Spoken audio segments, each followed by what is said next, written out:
Good evening, everyone.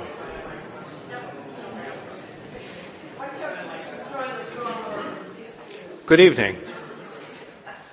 I'm Richard Wendorf, the Stanford Calderwood Director and Librarian of the Boston Athenaeum, and it gives me great pleasure to welcome you this evening. Now, before I introduce David Seaman, I'm going to see how technologically sophisticated you really are. If you have a cell phone, will you please show it to me and turn it off?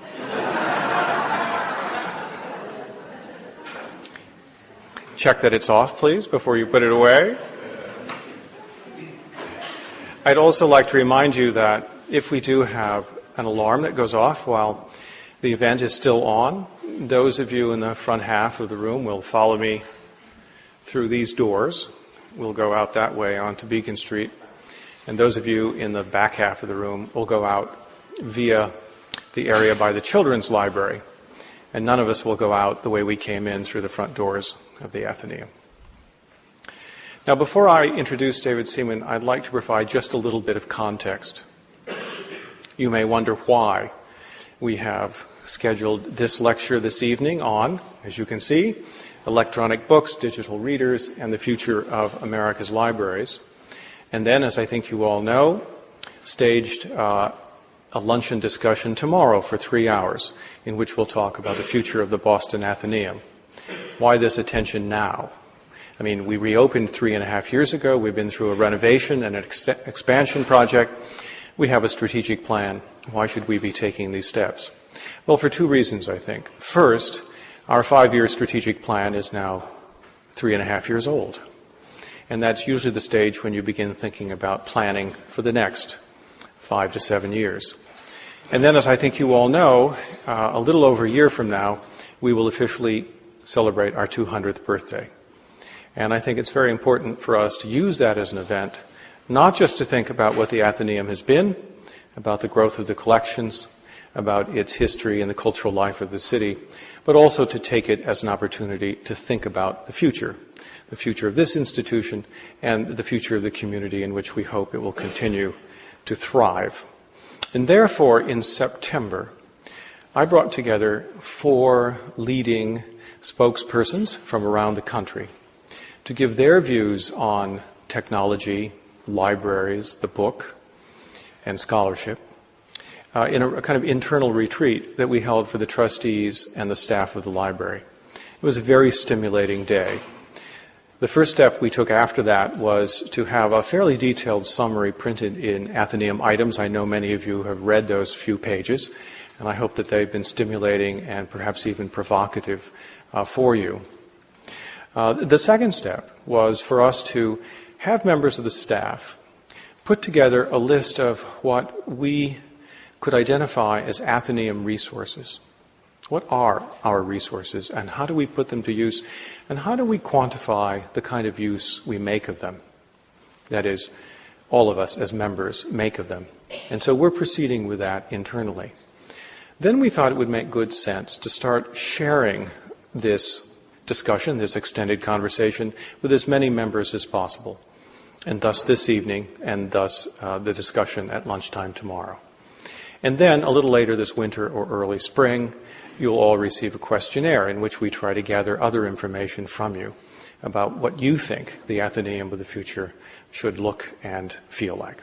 So that's the context for the lecture this evening and the conversation that David and I will run tomorrow. Now, we had 4 speakers.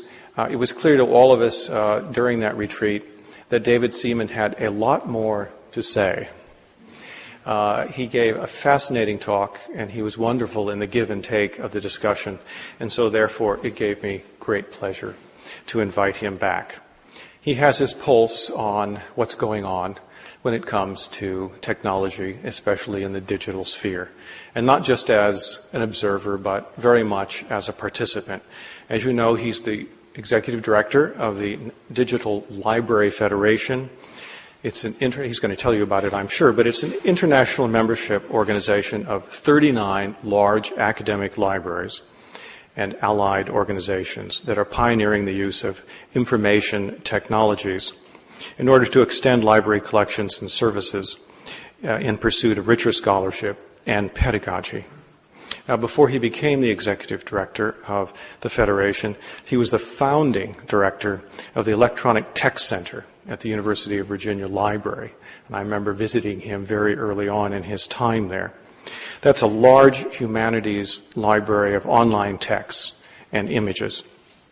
For the past 12 years, he's taught courses on digital library resources at Rare Book School at the University of Virginia.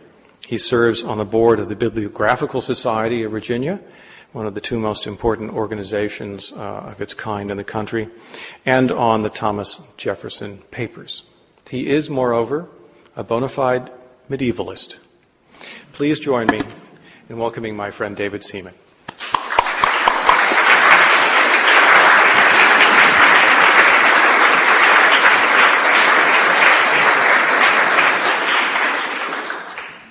Thank you, Richard, for that introduction. It's a real delight to be back here again in this building. I'm a fairly new but unashamed fan of this place, so this was a very easy invitation to accept. When I spoke here last time, I realized at about this point, or maybe shortly before, as I was looking over my slides, that I had neither jokes nor pictures.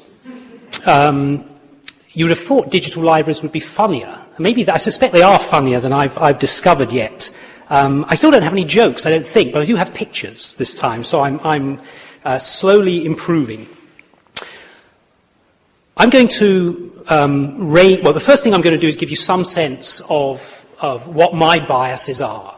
I'm always more comfortable with speakers, especially those who I don't know beforehand, to get some sense of what they're likely to leave unexamined in their thinking. So I'll give you some sense of what I do and where I'm from.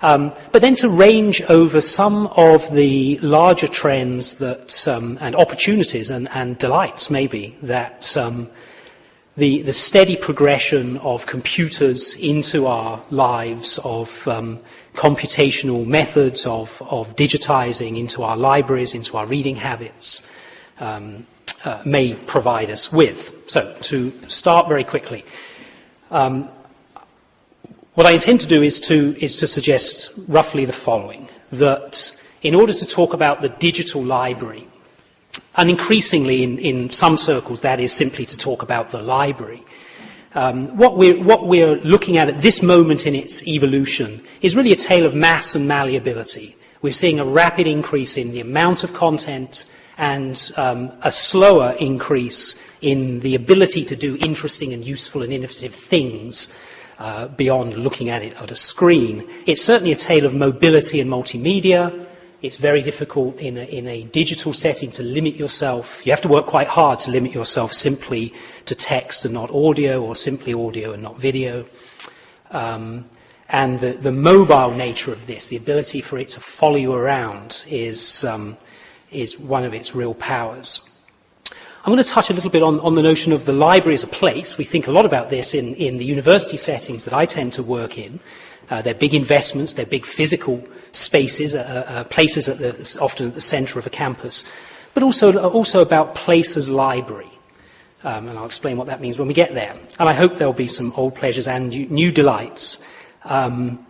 Despite the absence of jokes, this is, I hope, will be an upbeat talk. I feel much more confident, in fact, now than I did even 5 years ago about both about what we can conceive of doing in this new landscape, but also of the ability to move the enduring skills and values that we bring to this as readers and librarians over into the digital world. So very quickly, just to set the scene, I used to work at a university, the University of Virginia.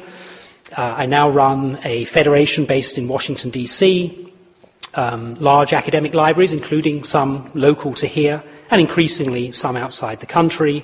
It's 10 years old, and it's it's a classic consortium around a group of similar and interested parties. We hope that we're nimble and agile and collaborative, and we work on a whole range of practical and strategic issues. There's nothing novel about this, of course. Libraries have been collaborating long before we had digital anything. We work on user services, not surprisingly. There's a very definite shift in our students and faculty and readers' own comfort levels with digital materials, and the library services are responding to and sometimes driving that. We work with cataloguing. We've never seen, you have to call cataloguing metadata in my circles. You get paid more if you do that. But I don't think we've ever seen a metadata standard we didn't like. We work with the various mechanics of running a library, and there are pieces of that we're standardizing, tools and so forth. We do a lot with production. The large libraries, the museums, the historical societies have for some time now been ambitious to take material that they have and digitize it and make use of it in various ways. And we work with preservation, not surprisingly, and that brings us increasingly into partnership with Strange Bedfellows, with Sony, with Hollywood, who are now shooting films digitally. And suddenly digital preservation becomes an issue that they're deeply concerned about. Most of the partners we work with, especially in the publishing world, tend not to think in library time. You know, when we talk about a long time, we usually mean 100 years, 300 years, 500 years. We don't mean 5 years, 10 years. One of the novelties of working with the entertainment industry is that their horizon is at least as long as copyright. They want to make money off that Star Wars digital film at least as long as copyright, and they're doing their best to make that a never-ending horizon that goes on. So the DLF then works across these areas. My biases obviously are those of the large academic libraries that I work with and serve, and that's the soup out of which I come. One of the things that made my life calmer and cheerier was the realization quite recently that it was silly to be, and quite recently, really, after 10 or 12 years of working in this field, it dawned on me that it was silly to be all tangled up about the fact that everything is moving so swiftly, that it's not, it probably never was, but it's not that nice, stable world that we look back at romantically.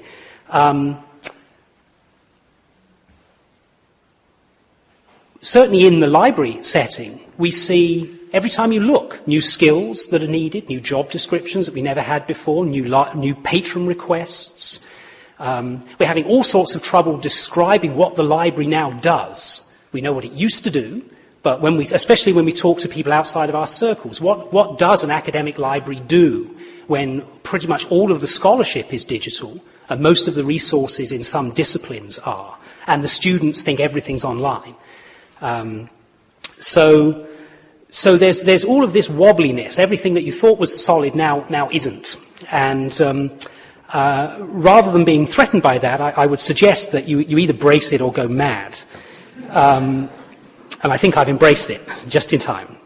We're also getting used to the fact that there are new players in the mix, some of whom have blindsided us in some regards, that you don't have to come to the library to get access to the material that you used to have to come to the library for. You can now go elsewhere. You can go to commercial entities, you can go to Google. We've lost our monopoly. This isn't a very comforting thing. Monopolies are good if you're a benign dictator, and we like to think that's largely what we are. And we've had to adjust in very rapid fashion to the fact that we now have to win users as much as simply rely on them showing up. Much of what we've done in the digital library to this point has been fueled by this rocket fuel combination of ambition, ignorance, and lack of money. It's a potent triumvirate force. It's also worth owning up to it. We're getting better. I think we can keep the ambition, and we never have enough money. We're at least working on the ignorance piece. There's a lot of very good work going on, as you can imagine, in library science and computer science around the edges of what I do.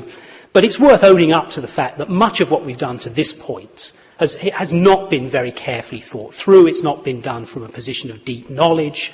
It certainly hasn't been done from a position of deep pockets necessarily. And so as we look back at some of our successes and mistakes, it's worth remembering that. And then the other thing that is unsettling until you learn to embrace it is that every time you look, and even if you don't, there's some new seismic event. There's some new thing that you couldn't imagine being real, and there it is. Or some new gadget, or some new acronym that you haven't heard. I don't have a blog. I feel slightly guilty. I have a wiki. I just did my first podcast. So I'm just keeping up with the trends. But this is going to continue, and indeed is going to accelerate. Every time you look, there's something that impinges on your core business as a library, for good or ill. So that's perhaps a long-winded way of saying that this isn't going to slow down anytime soon, and you can thrive perfectly well without the sense of control that we like to think we perhaps used to have. As you look out over the library and publishing landscapes, though, one of the things that is inescapable is that print is alive and doing very nicely, thank you. This is not the death of print, it's not even the superseding of print, except in some obvious areas. The card catalogue, certain types of reference work are moving fairly swiftly away from print because it makes a certain amount of sense.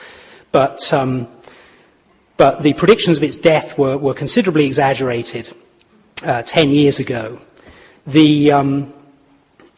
Notwithstanding that, though, we're having some uneven success or some uneven failure in working out exactly what it is we do. We don't simply curate print and manuscript materials, audio and video tapes any longer. We have a somewhat less coherent collection, if you like, and we're still very much working through what it is that the library is up to. Certainly, when we say print isn't going away, this is not hyperbole.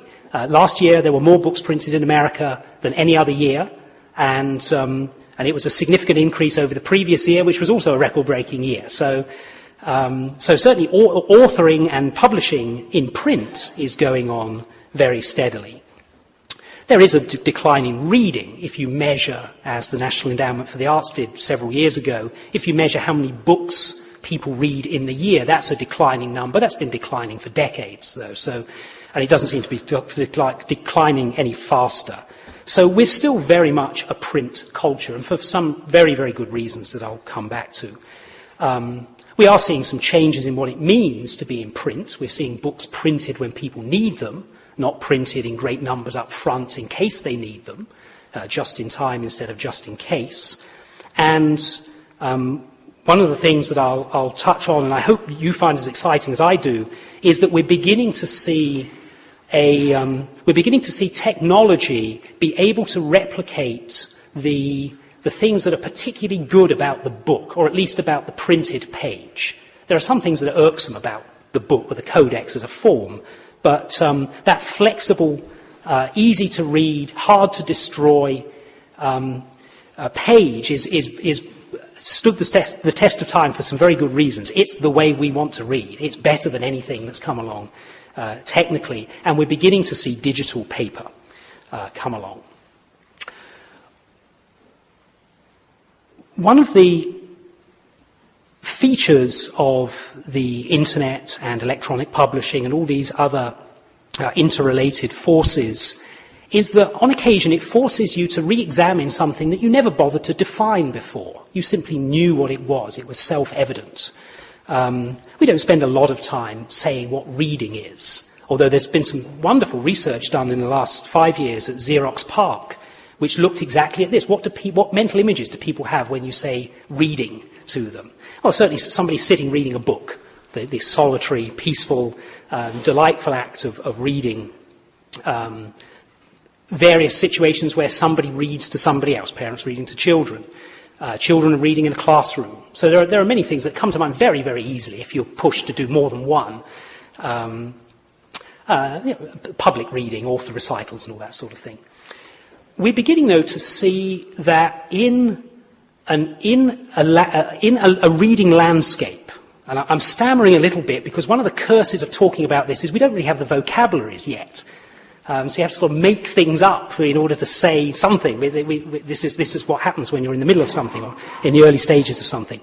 But one of the things that is really fascinating to me to watch, very evident in children, is the fact that reading now goes on across media in the way that it didn't for me growing up and still doesn't for me. I have children, and they're a wonderful running experiment, especially in media things. So Harry Potter is the obvious example. There's a print book. That's the prime object. It comes out first. You queue up outside Barnes & Noble at midnight to get the new one because that's the only way you can get your hands on it.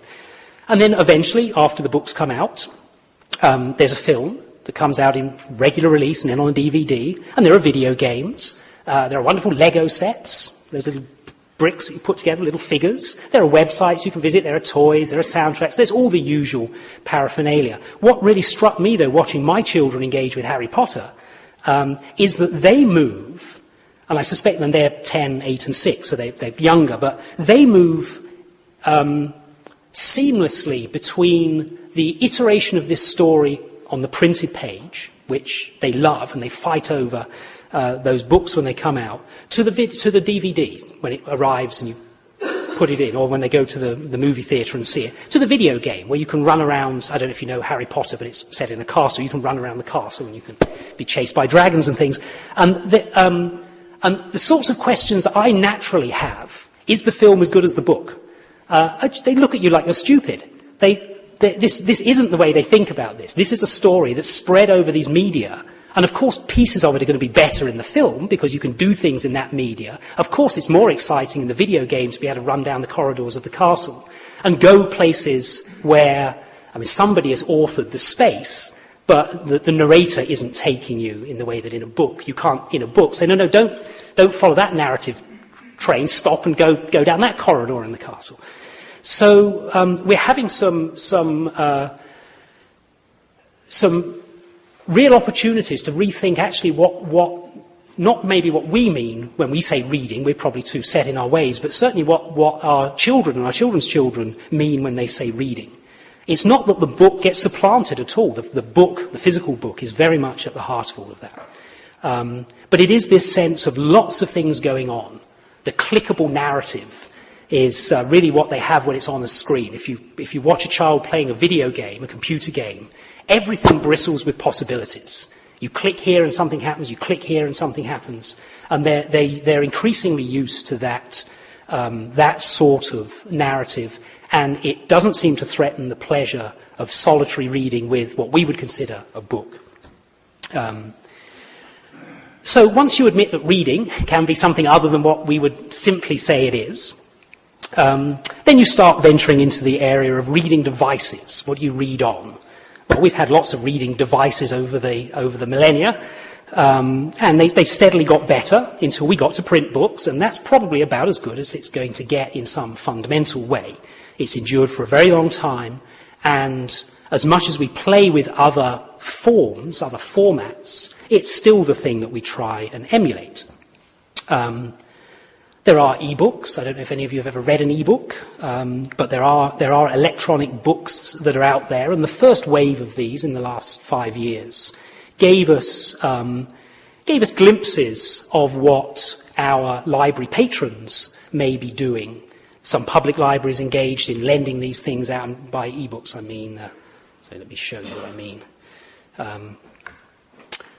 I don't mean websites, I mean files, computer files. So I've come off to a website to take delivery of one, but I mean computer files that use the internet to come to you, but then operate not in a web browser, but in some piece of software on some device that's been built to simulate the book.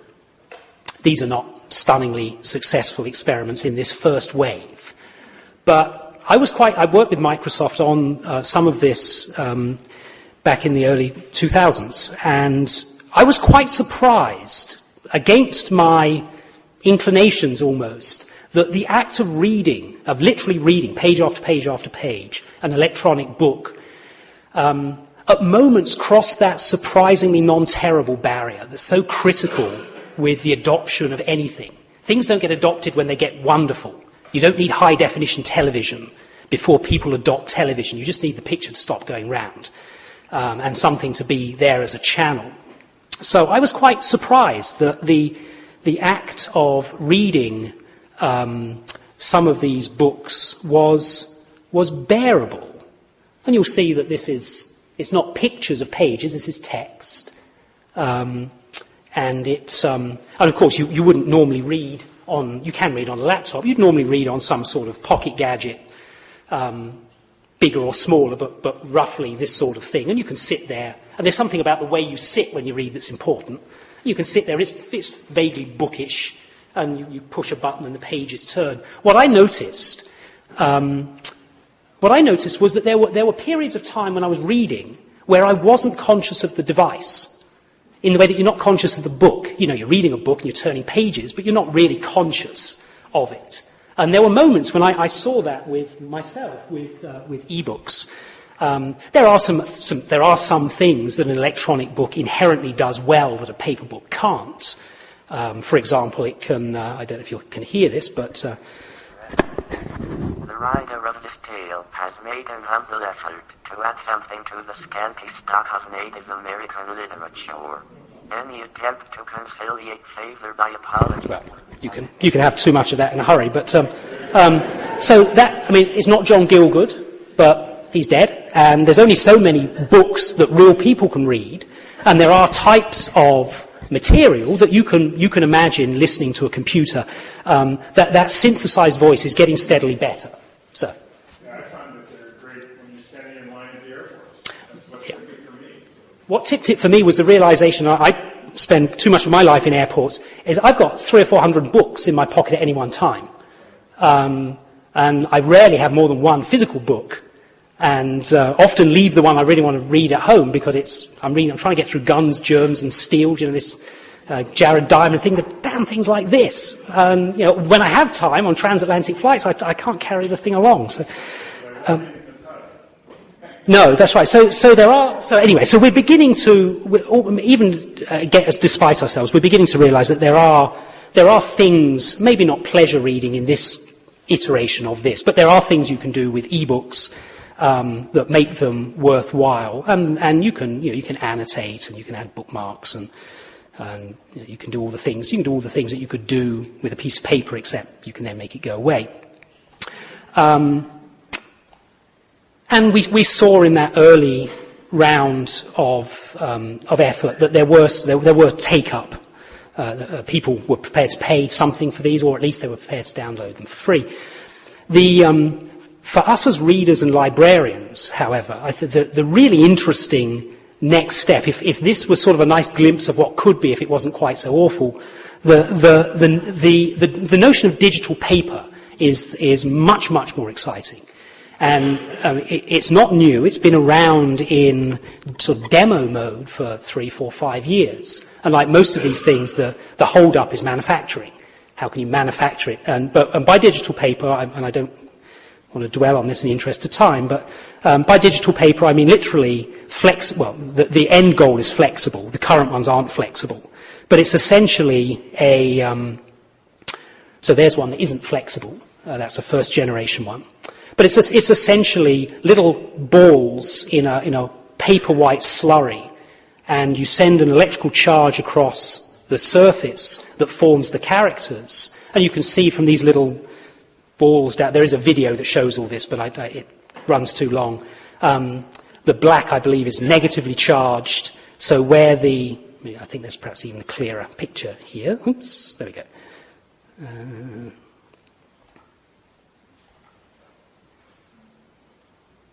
How it works. Yeah, so the black's negatively charged, and when the positive charge runs across that little ball, all those black specks float up to the top and they form a letter. And where you don't have the letter shape of charge, it's white. There's no light involved. It's white paint with little black chips in it. So there's no backlighting. It's as reflexive as paper. It only needs power while it's forming the letters, so it's very low power, and we're almost at the point where you can make it flex. And the problem, of course, is getting the electronics to flex. But they've got some wonderful demos where they roll these things up and drill holes in them with a Black & Decker drill, and they keep working. So the promise then is for a sheet of plastic paper. If you've ever been in a country that uses plastic banknotes, Australia, it's a while before you realise it's not paper. If it's a small banknote and you're experimental, you can stretch it. You can't actually spend it then, I don't think. But and it feels roughly like that. It's a bit thicker than that. So we're on the edge of having something that you could buy, something eventually that will be simply disposable, that can form the pages of an electronic book, but that you can roll up and put in your pocket. And perhaps more critically, that you would give to a child. The military is investing very heavily in this, because they need things that will survive on the battlefront. And it's about the same level of destructive capacity with a 7-year-old. Right? So why don't kids have computers that they carry to school and back with all their textbooks on? It's not because the textbook publishers don't want to sell them in that way. It's because there's no device on earth that will survive a semester in my daughter's backpack. And that's literally the case. There is no device. Actually, we made one. Oh, did you? Can I borrow it? Well, of course, it didn't make any money on it. So Apple made an e-book, and you could just about do anything with it, and it would hold some of this library. Yeah. So anyway, so we quit. I'm sure there are good examples. I mean, but certainly there's nothing that there's nothing that you can sort of go out and buy now. So digital paper's coming. Eventually it will be cheap. It's certainly low power, and it works like paper.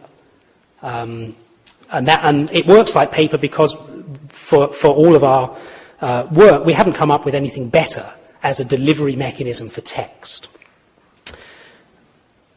So I mentioned mass and malleability, just to pick the pace up here a little bit. One of the phenomena of the last 2 or 3 years has been various announcements about huge digitizing projects. So museums, archives, libraries have been digitizing their collections steadily, strategically usually. And then Google comes along and they're digitizing the entire University of Michigan library. Everything, soup to nuts, 7 million volumes. And they're doing the lesser but big projects at other institutions. And it's going into something called Google Print. So we're 5 years away, if legalities don't stop them, of having huge, major research libraries available in Google when you do a Google search. And there's tens of thousands of books in there now. They go in as so you do regular Google search, and you get hits. And I actually went to a section where you're just searching books, but if you did this on Open Google, you'd find the same thing. And you get a hit on a book, and there it is. And it's, if you've ever used electronic books on websites, it'll be familiar. The pages turn a much more miserable reading experience than one of these. You can't print it out very effectively. But there it is. You've got all of the words in Google searchable. Google's interest in this, apart from selling advertisements, is to get you to the book. This is not a digital library that they're building at all. Their aim is to get you the shortest route from where you are to that physical book. It may be that it's with a bookseller. So if this were a commercially available text, this one happens to be an out-of-copyright one, then there's a link to Amazon and the bookseller. In this case, what's the zip code here? 02108. Okay. So if I put in 02108, oops, sorry, wrong spot. Let me come back. I'm searching in the book. Let's get back here. I was looking for was the link that said, go to the library. Where does it say go to? That must be further down the page. There we go. So you can buy, in this case, you can only buy it from second-hand book dealers because it's not in print. Find this book in the library. And I actually, there we go, 02108. So what this will tell you is where the nearest physical building is in vicinity to you that you can go along and get hold of this physical book that you've just found in Google. This is reading the OCLC materials. If you know OCLC, it's a huge database of databases of academic library holdings. So this is good library science at work. And it's predominantly US, but it's not only US institutions. So this is fabulous. You can find this physical book. This is digital library and traditional library technology in the aid of getting you and a physical object together as fast as possible. Obviously, when we look at this as librarians, and I should have said that many of those, 4 of the 5 libraries who are busily being digitized by Google are members of my organization, we look at all that stuff with other ambitions. We don't necessarily want to get you to the physical book simply. We think of it as a growing digital library around which you can build other sorts of services. And then the maths just keeps on going. There's a very laudable and forward-moving at the moment pressure group in Washington, D.C. called the Digital Opportunity Investment Trust, or DO-IT. And they want a large federal investment in mass digitizing for the public good.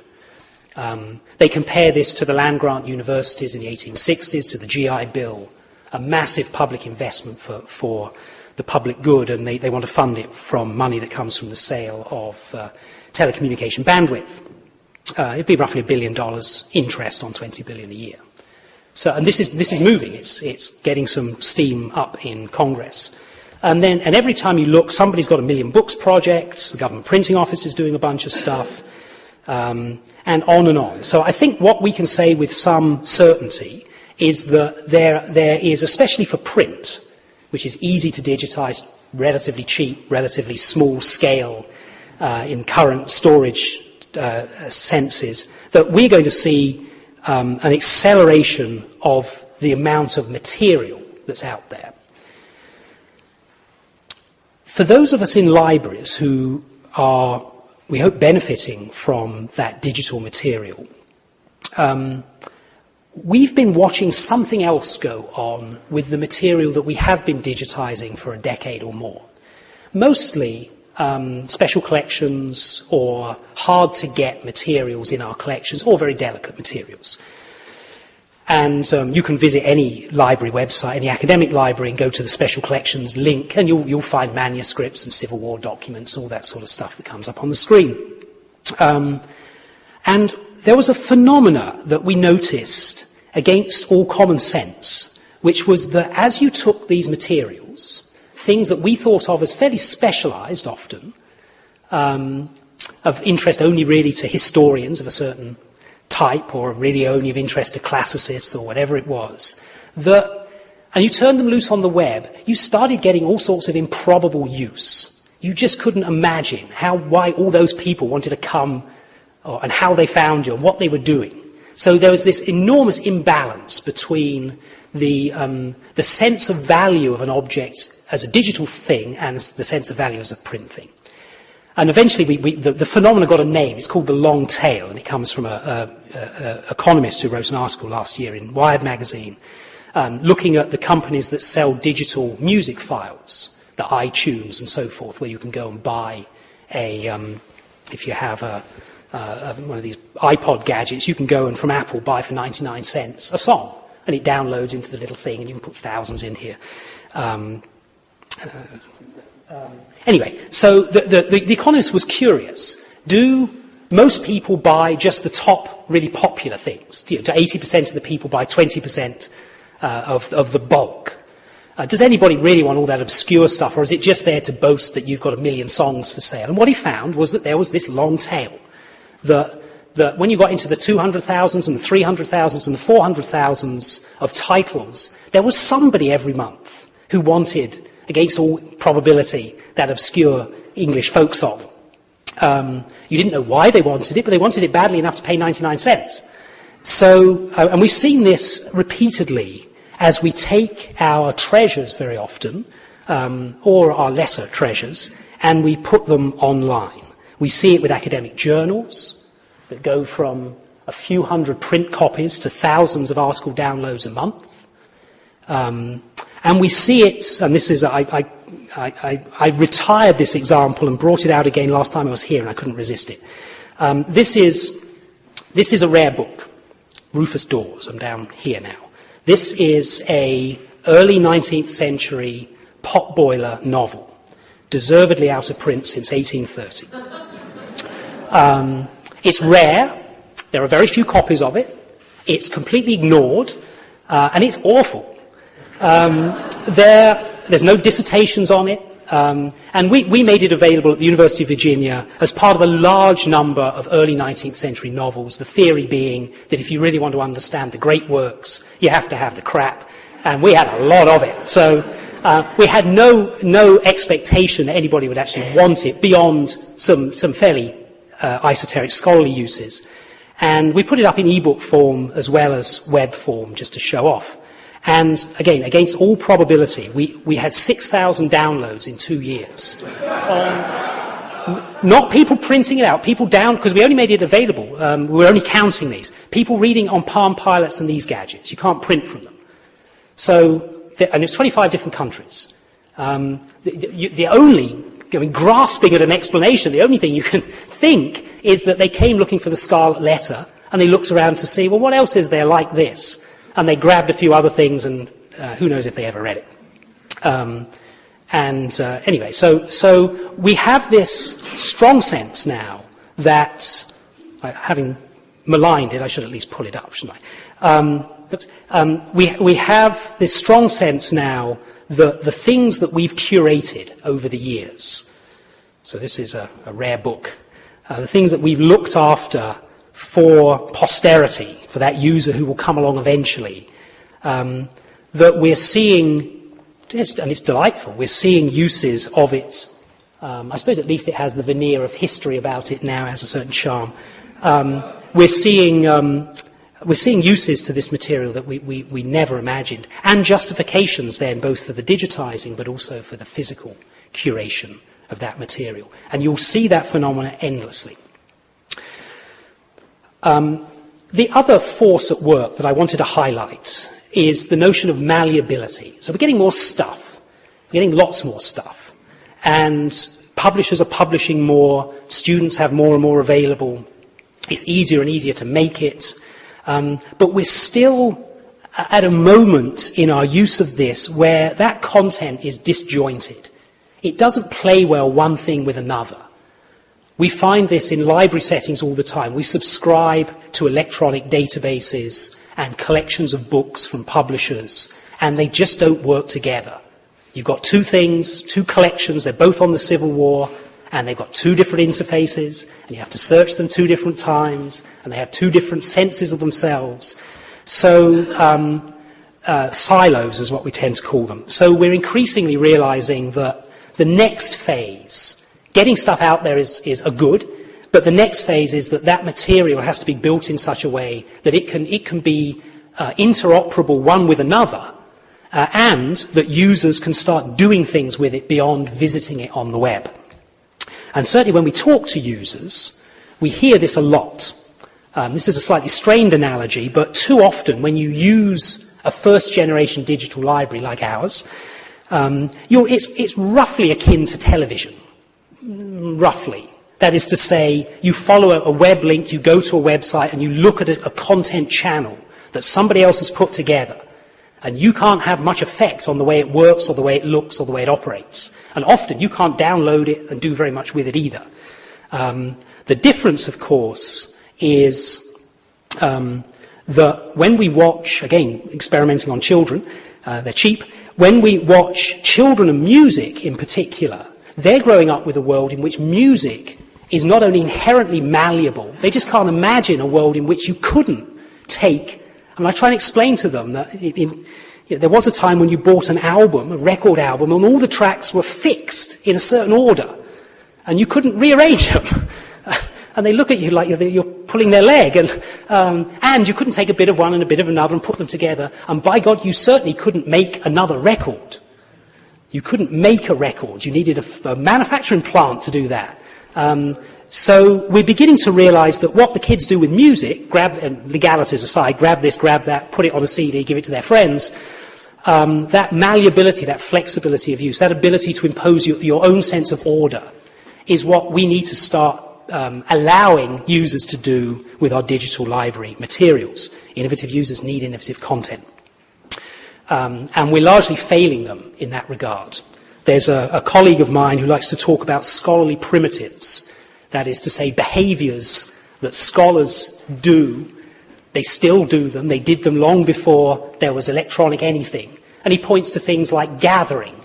I've got a filing cabinet at home full of articles on medieval romance. I'm long ago defrocked as a medievalist, but I can't quite give up this stat. And I made those, this is pre-digital, I made those Xeroxes out of scholarly journals. They're ordered in a way that nobody else on the planet would order them, I suspect.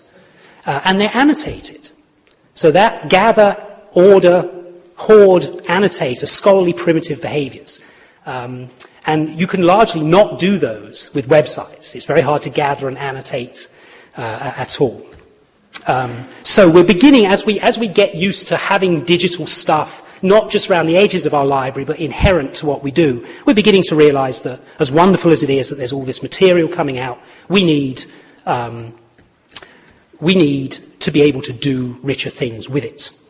And in the interest of time, I'm not going to dive into these sites, but there's a selection of sites here. Oh, I'll dive into one. A selection of sites from scholars of my acquaintance, mostly, who have taken their teaching and scholarly interests, engaged with libraries and museums, including some here in this area, as you can see from here, and have built archives that they then mine to ask questions in ways that they simply couldn't have done. And it wasn't enough that this material was on the web. What they're not served well by is having a list of addresses where you can go and see this. They need to impose their sense of order on it. And this is a wonderful collection of all of the court records from the Salem witch trials, the transcripts, searchable, trackable by name and place, and then maps and other documents and all the things that you can lay on top of an archive, including animations and all sorts of wonderful things that are here. This takes 10 seconds, so I'm just going to run this. This is a map, and this is Salem, and the timeline at the bottom is the days in March 1692, and as you run it, you can see the accusers and the accused. The blue is accusers, the red are accused. So what do you see? Well, you see the patterns of accusation.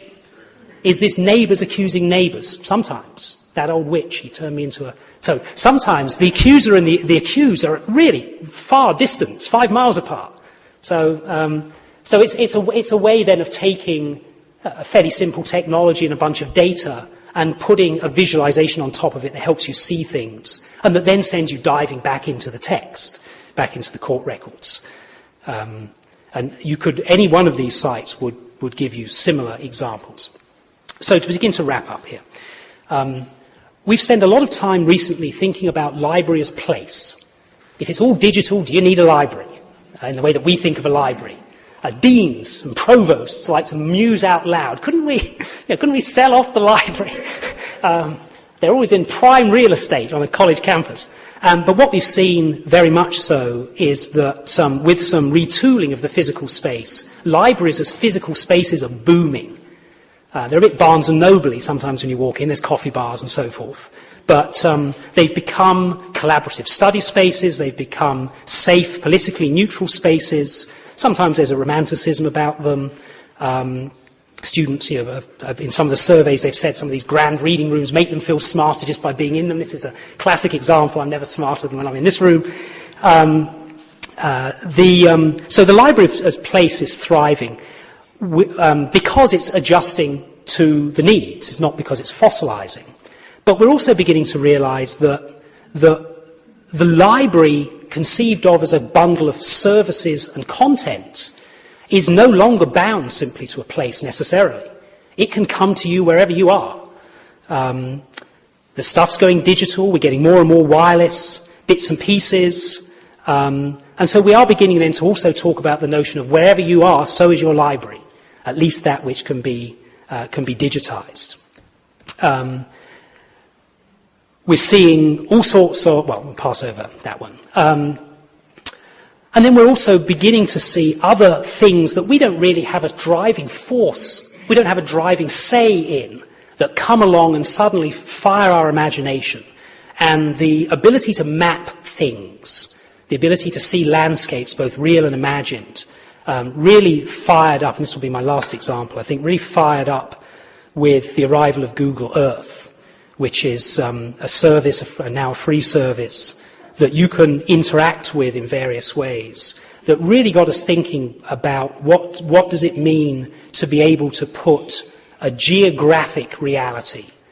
It may be a fictional one, it may be Shakespeare's London, or it may be it may be Lord of the Rings or something, it may be a fictional space, but what does it mean to be able to take data and a fancy interface and make it easy enough actually to work with? So, for example, if I go off to my office, they don't see very much of me, but I do have a desk, I think, still in Washington, D.C. So this is Google Earth. It's a service, a free service, and it's relying on fairly boring data sets and satellite images, but it's tying it together with some services and some metadata that makes it really quite compelling. And if you haven't seen this, it's worth just this moment. It's worth just this moment to see it. So I can zoom in. There's the air conditioner on the roof of my building. You don't know when the picture was taken. It's not live. You can't sort of go out and wave and then see yourself on the screen. But and then so that's okay. That's nice to be able to see. But then you can reorient it. The trouble with satellite imagery, of course, is it's flat. But computers are good at interpreting what might be there from other data. So if I turn on the 3D buildings, it goes 3D, and I can now fly down Massachusetts Avenue, past my favourite coffee shop on DuPont Circle. So we're getting used to the fact that you can start to do this sort of thing. And the first time you see it, the world changed the first time I saw this, 2 years ago now, maybe. And then after a while, I was using this to find out how to get from my hotel to here today, because it was easier than the other mapping programs, and I like it, and it's on my desktop, and why have two tools if you can have one? So here we are, zooming in on where we are right now. So we're beginning then to see that not always incrementally, but sometimes in these huge, dizzying leaps, there are things, both data and technologies coming along that have wonderful possibilities for us as teachers and readers and librarians. And I'm going to finish with this now, but for the moment it takes to download this interface, the Forbidden City in China looks fabulous, the Eiffel Tower is a lot of fun, the Grand Canyon's a lot of fun. Anyway, so we're beginning then to see things that we don't necessarily have, we're not the driving force, the library isn't the driver in this, but we're often very, very quick to see how you can put that to work. There is, of course, a dark side to some of these technologies, and I didn't want to finish on a too cheery a note. Does anyone,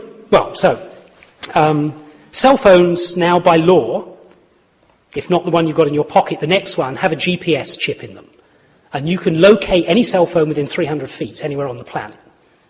So, that's in the first generation. So, this is an article talking about that. So what does that mean? Well, it means that we're very, very close to you being able to put in my cell phone number to Google Earth and have it locate me in real time. At least locate my phone, which presumably is close to me. Wonderful and terrible in about equal measure. One of the party pieces that librarians like to play and to scare their neighbours who aren't up to speed with what the internet has on it about you is this string of numbers. Does anybody know what that is? Yeah, oh, thank you. It's a trick question. It's my telephone number. So what? Why do you want to know my telephone? Well, you don't. But if I put in my telephone number just as a simple Google search, and this will work, I think, for everybody in the room. I don't even have to identify it as a telephone number. It finds me. It finds my house. It asks me, do I want to see this in Google Maps? It drops it. I live in Charlottesville, Virginia. It drops it right onto the There it is. You want to get to here and from here? It's a stalker's delight, isn't it? You can turn on the satellite. You can turn on the satellite link and see that satellite map of where it is. This has been there for 2 years now. If you haven't tried it, you can actually ask them not to do it for you, and it freaks people out when they first see it. But I think what I'm stammering towards is we're getting to the point where, first of all, maybe you have to give up a certain amount of personal privacy. At least we do generically to get some of these tools. But we're getting views of our world that we wouldn't necessarily have predicted even 2 years ago.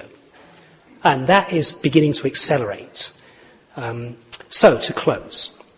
We're going to get more stuff, and it's going to be richer, I'm fairly confident, and incrementally, bit by bit, it's going to work with other stuff better. Librarians do this well. We're good at the data control, the metadata control. We're going to see a lot more of this mass and malleability. We're certainly going to see more devices and software bits and pieces that do these things that make you gasp and then settle in. I should say, that settle in as something you just use. First of all, they're kind of fun. Let's look at my house. And then you start using them seriously. I'm very certain now, in a way that I think I wasn't, that the traditional library skills, and indeed the traditional reading skills, and I should have modified this slightly, map over, no pun intended, map over very nicely to a world of digital books. You still need to control and preserve and select and curate them. You still need to be a knowledgeable consumer of them, reader of them. And we're collectively, I think, learning what it means. It's a lot tougher than we thought to thrive and not simply clutch your head and hide in a corner with all of this. But I'm convinced that as educated readers and as librarians, and I will finish on this, that we're equipped to do it. Thank you for your attention.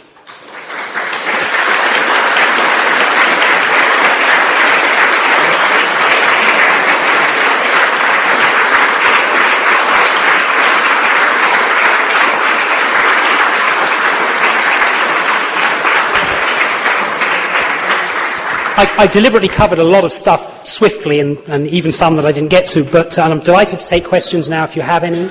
And also, of course, I will be around for the reception and we'll take questions then. So. So you're very impressed about the curriculum looking forward.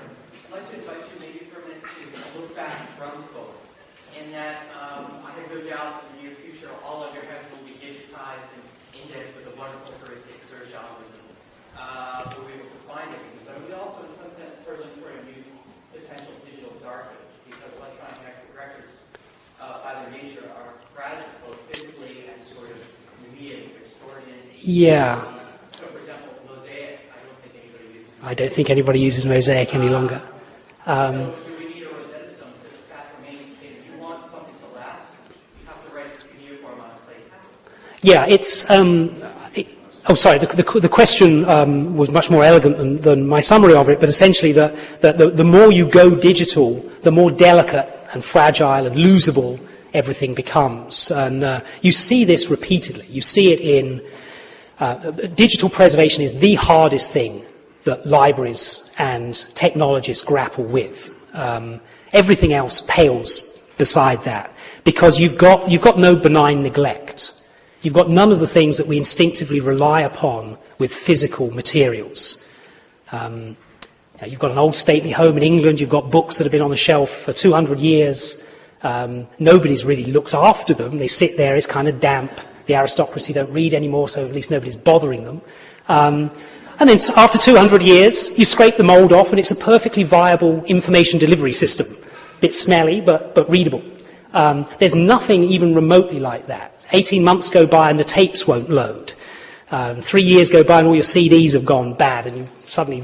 So it's a pervasive problem, and we try and pretend that we can put it off, and there's a number of really big national initiatives now really facing up to this.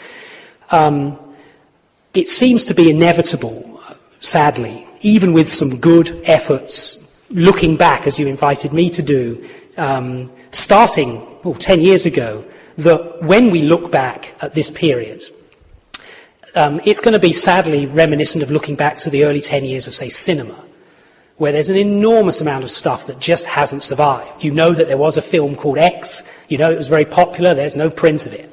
And we're going to see an awful lot of that, and sadly that's the way it's going to be. There are initiatives to make snapshots, there are initiatives to do national caching of at least the open web. England's very interested in this at the moment, Australia as well. But it's a much, much more, I mean, maybe it's the downside of the malleability. The things that make it malleable also make it real easy to screw up and lose. And it's different for different media. Text, fairly stable. We've got good standards. We're fairly confident that we can hold on to text. Video, early computer games. People are beginning to be interested in the design aspects of the early computer games. You may remember what they were like, but eventually you need to run an early computer game to do your dissertation on that, which means you've got a whole nightmare of hardware that you need to find, of software, of emulators that you need to write. So that's the reality, and we're failing more often than we're winning, I suspect, at the moment. But there is some very serious government level efforts, including here in the States, to get some infrastructures put together, so that at least if you do the right things, you're going to be able to look after it. At the moment, even if you do the right things, you lose it sometimes. So. Can you tell us how you see the academia in this new setting? Yeah, that's one of the tasks for tomorrow, and it's one of the delights of. I'm happy to address it briefly now, and I'm sure it could be a topic for conversation over the reception.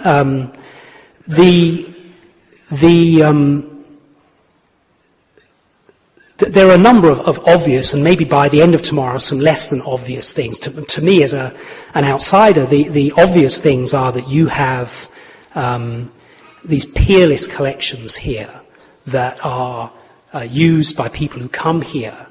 And just as we've seen with other world-class collections, there's an opportunity with some strategic thinking. You don't start at one end of the stacks and do everything. To think, how could you serve both the Athenaeum membership, but also that larger scholarly world who rely on you?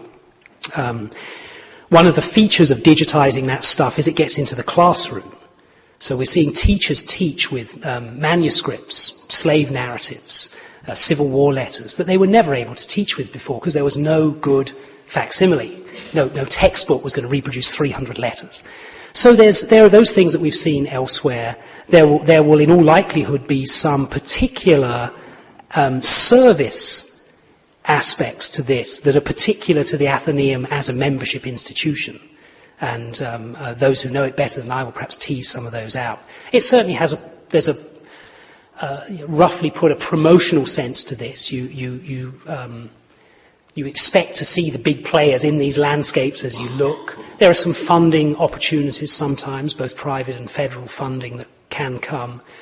There are, it plays into staff ambitions sometimes. You can attract and retain certain types of staff more easily if you're doing some of these endeavours. So it's going to be rather different for you than it is, say, for a campus university where there's a much more mapped out teaching mission, and you can say, well, we can make a very obvious and measurable increase in our teaching impact here if this material was also digital. So.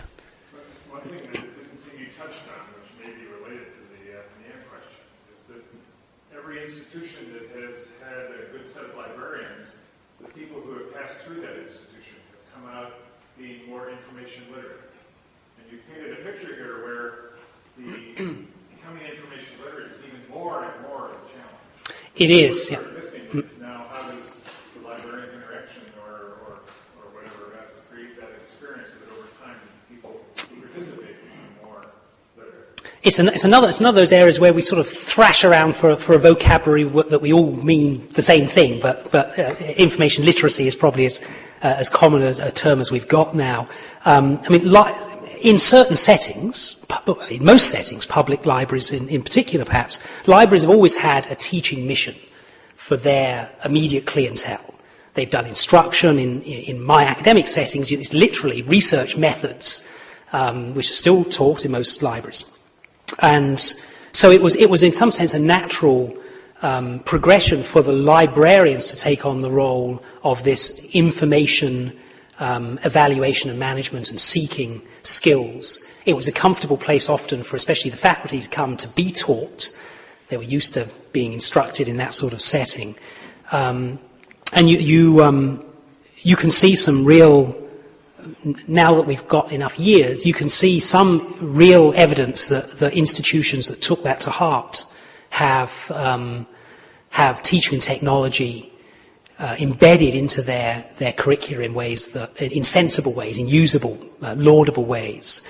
And you could probably make a fairly firm correlation between the library's role in nudging people along consistently and that larger sort of more fuzzy sense of this campus, this community even being...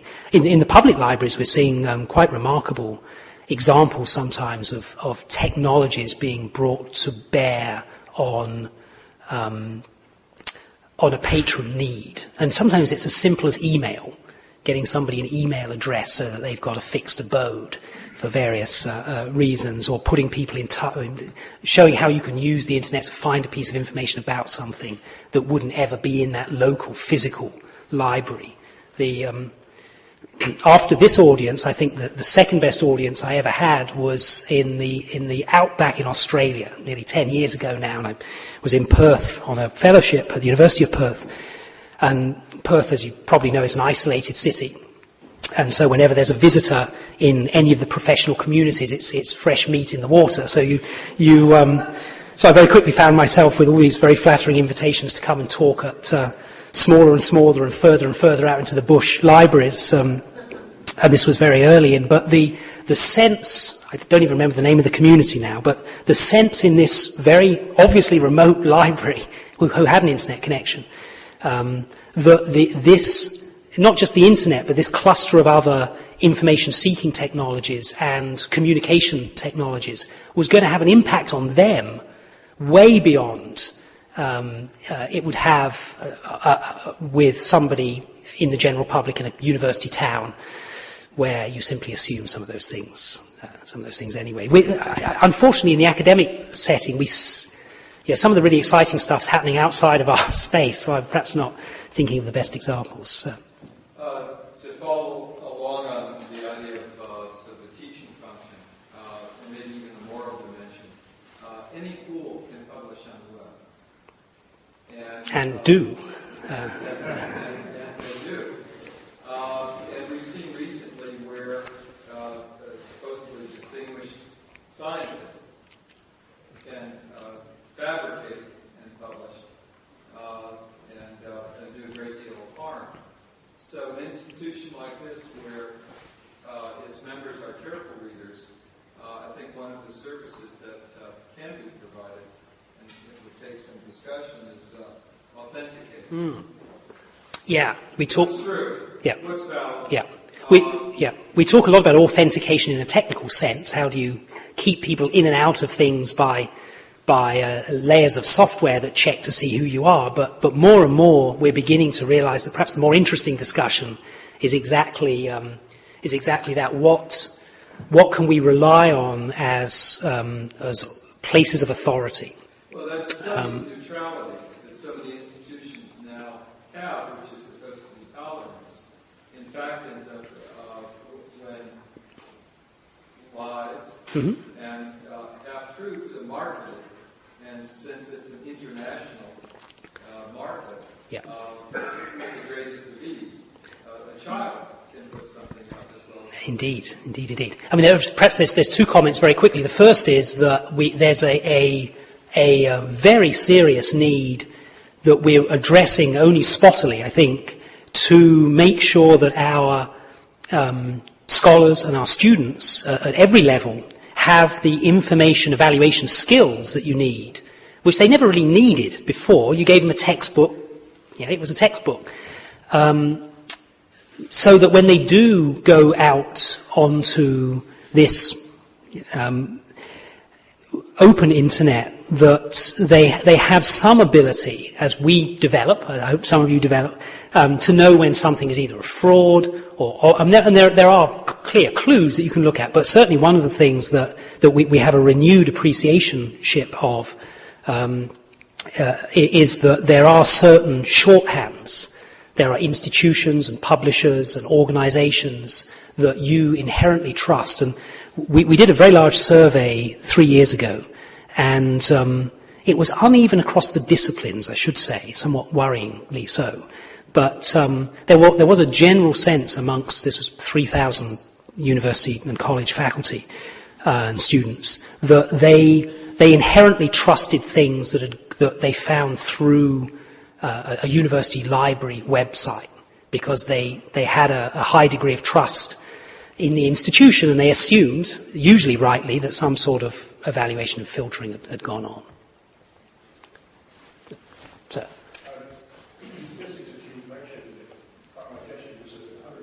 The number of books we publish in the United States is up by about 12 or 13%, 195,000, and yet the number of readers Yes. gone down. How long can this trend go on? Well, in 2082, there are more authors than readers, if you plot that out. So, for every 3 books written, there'll be 1 read. No, that's really true.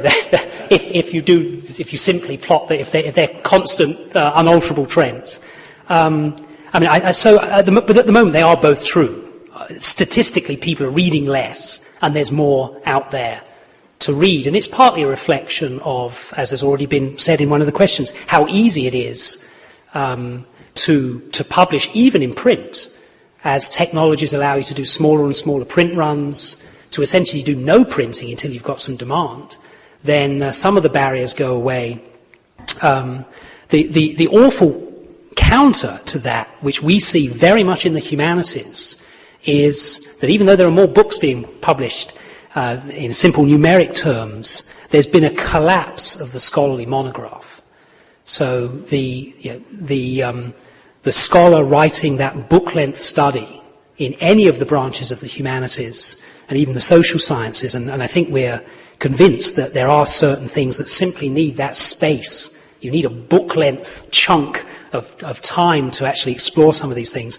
The university presses simply aren't publishing scholarly monographs.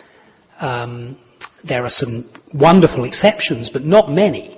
And the reason is the libraries aren't buying. Those things typically sold to libraries, and the libraries aren't buying them because the scholarly, especially in science and technology, all of the scholarship, which is mostly journal scholarship, as many of you know better than I do, has all gone electronic.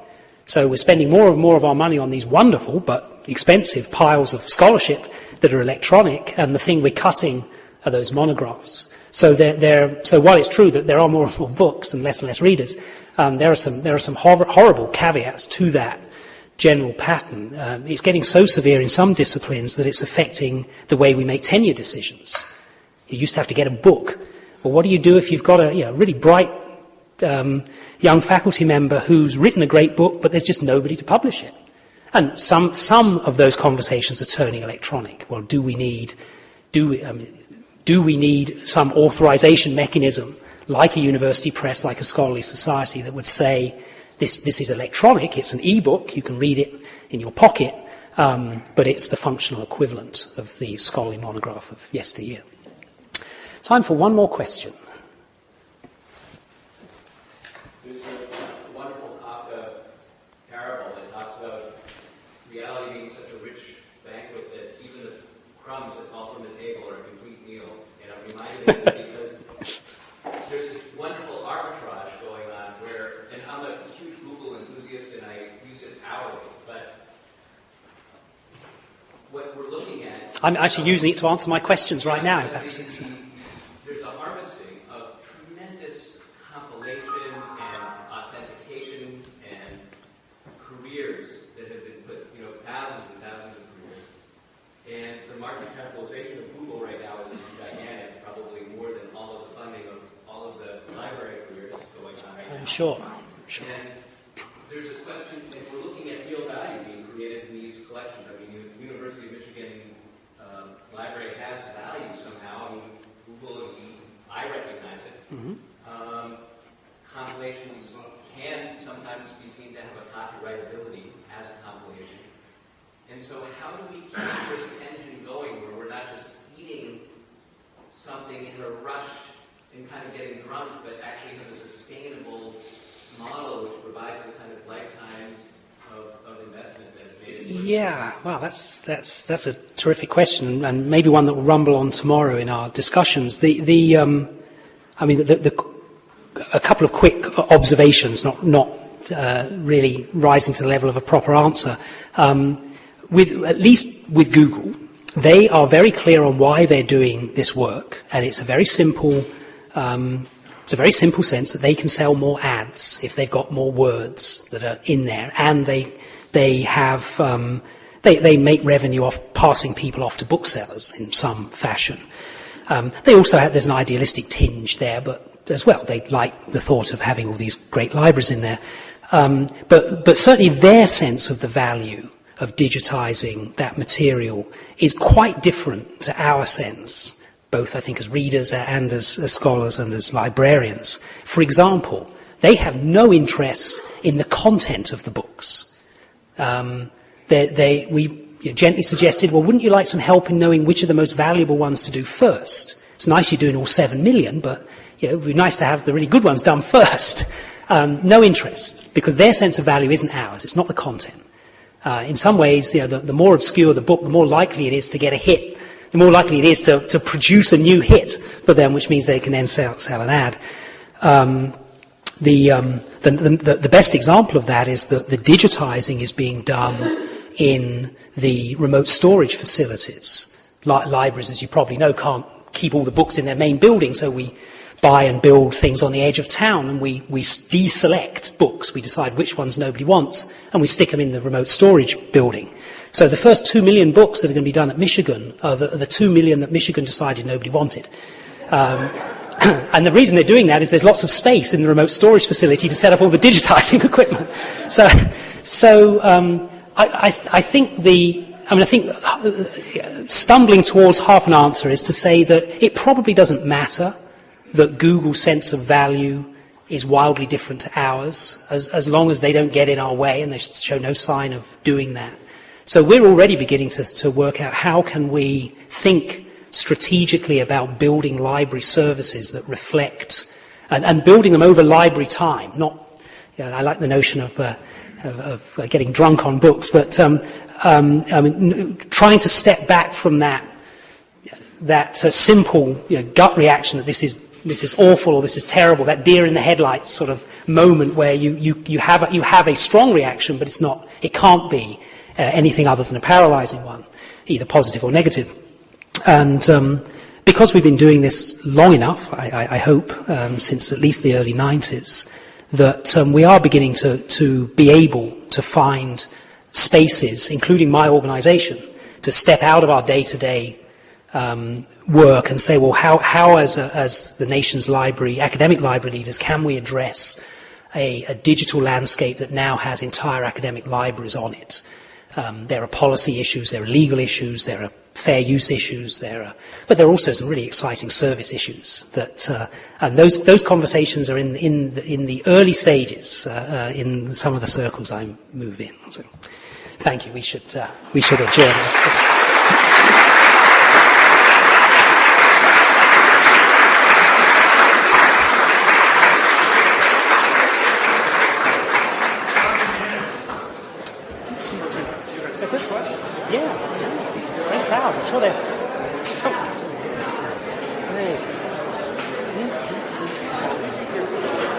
Yes, I'm sure that